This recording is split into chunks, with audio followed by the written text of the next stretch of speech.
नमस्कार, आप देख रहे हैं ब्रेकिंग बिहार। अभी हमारे साथ हैं लोक जनशक्ति पार्टी रामविलास के प्रवक्ता प्रोफेसर डॉक्टर विनीत सिंह। इनसे जानेंगे जिस प्रकार कल एमएलसी चुनाव का परिणाम आया है उसमें विनीत सिंह की पार्टी को एक भी सीट नहीं मिला है और ये लोग काफ़ी जोर शोर से 6 सीटों पर चिराग की पार्टी लड़ी थी। विनीत सिंह जी, सबसे पहला प्रश्न आपसे ही है कि स्वर्गीय रामविलास पासवान जी के उत्तराधिकारी कौन, जिसके लिए आप लोग चर्चा के साथ लड़ाई जो चल रहा है, जनता ने जो मैसेज दिया है उस पर आप क्या कहें?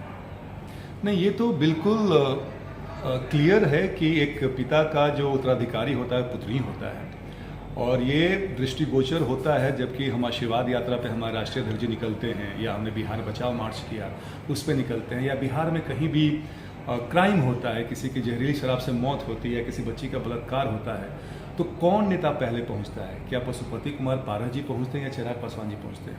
तो ये जग जाहिर है कि पिता का उत्तराधिकारी पुत्र भी होता है, पुत्र ही होता है।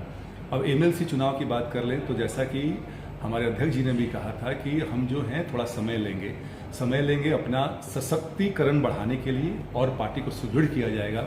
तीसरे नंबर से पार्टी बढ़ के दूसरे नंबर पे आई है, तो इतना जल्दी घबराए नहीं हम लोग, हमें थोड़ा समय दे। एक अकेली पार्टी है जो कि अकेले अपने दम पे चुनाव लड़ रही है। किसी भी पार्टी में, बिहार की पार्टियों में ऐसा दमखम देखने को नहीं मिला है, तो थोड़ा हमें समय दीजिए। लेकिन हाँ, हम ये बता सकते हैं कि आने वाले मध्यावधि चुनाव में हमारी जो पार्टी होगी वो एक ऐसा फैक्टर होगी, आप उसको किंग मेकर कह लें या जो डिफ्रेंशिएटिंग फैक्टर है, वो पार्टी बनकर उभरेगी। प्रोफेसर साहब, मेरा सवाल सिर्फ इसलिए है, मैंने 6 सीटों पर आपसे बात नहीं किया, सिर्फ एक सीट पर बात किया, वैशाली का, जिस पर कि स्वर्गीय पासवान जी का एक तरह से एकाधिकार था। जब तक रहे वहां उनका अपना घरेलू सीट था, वहीं से लगातार जीतते रहे। वैसी स्थिति में जब चिराग पासवान का ऑडियो भी वायरल हुआ था, आपको याद होगा, इसी चुनाव को लेकर के, तो क्या जनता ने, वहाँ के जो लोग हैं, उन्होंने पशुपति पारस के पक्ष में नहीं किया कि उनका एक कैंडिडेट था वो वहाँ से जीत गया? देखिए, पहले तो जो ये ऑडियो जो वायरल की बात हो रही है उस पर मैं थोड़ा सा स्पष्टीकरण दे दूं। किसी ने हमारे राष्ट्रीय अध्यक्ष जी को फ़ोन किया था कि हमें क्या करना चाहिए, तो राष्ट्रीय अध्यक्ष जी उनको बता रहे थे कि बाकी आप प्रबुद्ध लोग हैं लोग, लेकिन ये मेरा मत है, पहला चीज़। दूसरा चीज़, आपने कहा कि ये चुनाव में हमारे संस्थापक का हाजीपुर गढ़ है, लेकिन फिर भी हम वहाँ पे हमारे जो हमारे तो कोई कैंडिडेट उतारा नहीं था, लेकिन दूसरे लोग उनके समर्थित कैंडिडेट जीत गए। ये जो चुनाव है ये जनता प्रतिनिधि वोट देते हैं, ये डायरेक्ट लोग वोट नहीं देते हैं, डायरेक्ट पब्लिक से नहीं आता है। तो ये दोनों में फर्क है। और कहीं ना कहीं इस बात को आप जानते भी हैं कि जो जनता प्रतिनिधि जो हैं उनको उनका सम्मान है, लेकिन कहीं ना कहीं वोट मैनिपुलेट होता है, या बल से हो या अर्थ से हो, जैसे लोग माने या नहीं, सच्चाई यही है, जमीनी स्तर की सच्चाई यही है। लेकिन जब आम चुनाव होंगे जिसमें कि आम जनता बिल्कुल डायरेक्ट वोट देगी, तब उस समय आप देखिएगा कि कौन सी पार्टी और किसकी पार्टी वहां से जीतती है। प्रोफेसर साहब, ये सवाल इसलिए भी उठा कि परिणाम आने के बाद जिस प्रकार से राष्ट्रीय लोक जनशक्ति पार्टी के सुप्रीमो पशुपति कुमार पारस ने कहा कि जनता ने बता दिया कि उत्तराधिकारी कौन है, इसलिए यह प्रश्न। ये बेवकूफ़ी भरा, ये मुझे लगता है कि एक वाक्य है।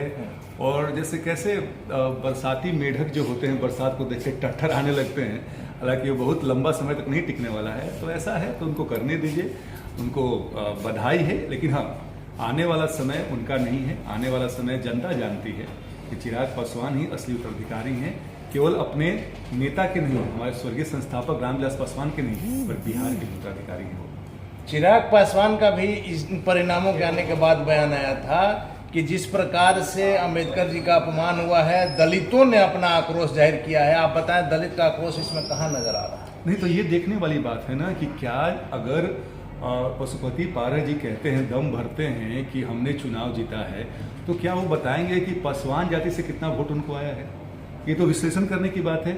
और जहाँ तक मेरा विश्लेषण कहता है कि उनको कोई भी वोट नहीं आया।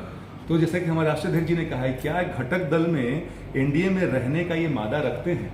क्योंकि ये अपना वोट जो है वो स्थानांतरित नहीं करा पाते हैं। तो ये कहना होता है ना कि आप बाई फ्लूक आप कहीं गए, पत्थर मार दिया, एक चिड़िया मर गई, तो आप शिकारी नहीं बन जाते हैं। तो वही हालात पशुपति कुमार पारस जी का है। प्रोफेसर साहब, एक आखिरी सवाल ये है कि 14 तारीख को जिस प्रकार से आप और आपकी पार्टी अम्बेडकर जयंती को लेकर के तैयारी है, क्या शक्ति प्रदर्शन है या अम्बेडकर जी के प्रति श्रद्धा? नहीं, शक्ति प्रदर्शन हमें करने की जरूरत नहीं है।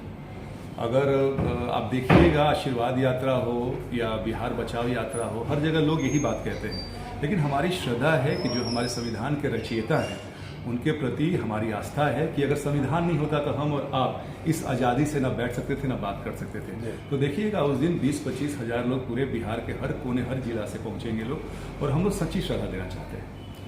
आखिरी सवाल हमने कहा, लेकिन ये आखिरी सवाल है, क्योंकि बातचीत जब चलता है तो कभी कभी एक सवाल और निकल जाता है। कल भी जिस प्रकार से आपने जो बताया कि चिराग पासवान, एक छोटी से छोटी घटना होती है तो बिहार में कहीं कोई जगह हो वहाँ सबसे पहले अगर कोई पहुँचता है तो चिराग पासवान पहुँचते हैं। लगातार हम अपने चैनल के माध्यम से भी कहते हैं कि चिराग पासवान जब आते हैं तो राजनीतिक हलचल यहाँ की तेज हो जाती है, और कहीं कोई घटना होती है तो चिराग पासवान पहुँचते हैं। इसी क्रम में कल हम लोग भी साथ में थे जब चिराग पासवान जगदीशपुर गए, बक्सर गए। तो वैसे में आपको क्या लग रहा है कि विपक्ष सोया हुआ है, सत्ता पक्ष सोया हुआ है, सिर्फ और सिर्फ चिराग पासवान जगे हुए? ये तो जग जाहिर है। ये आप ये बताइए कि पहले हम जो पार्टियां, जो लोग शासन में हैं, जो प्रशासन में हैं, क्या उनके कोई नेता कभी भी ऐसा पहुंचते हैं? जी, मैंने तो कभी नहीं सुना है। दूसरी बात है कि जो प्रतिपक्ष के लोग जो हैं यहाँ पे, उनका जो योगदान है, उनका जो किरदार है, वो थोड़ा सा मुझे निराश करता है। क्योंकि विपक्ष का मतलब होता है कि आप सरकार को हमेशा प्रेशर बनाए रखें, आप सचेत करते रहें, आप उनको सचेत करते रहें, उनको हमेशा आप उनके पंजों पर रखें कि अगर ये घटना घट रही है जिससे कारण कि बिहार और बिहारियों का बदनाम हो रहा है, तो आप उसके लिए कोई भी कार्य करें।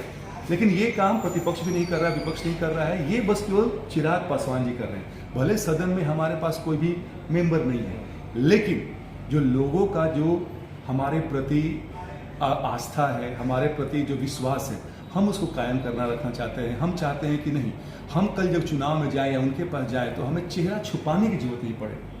और चिराग पासवान जी हमेशा कहते हैं कि अब वो बिहार में 20 दिन 25 दिन रहते हैं, बिहार और बिहारियों की बात करते हैं, दिल में इस प्रदेश को लेकर आगे बढ़ते हैं, और उनके साथ उनका हर कार्यकर्ता भी आगे बढ़ता है। चलिए, धन्यवाद आपका सर।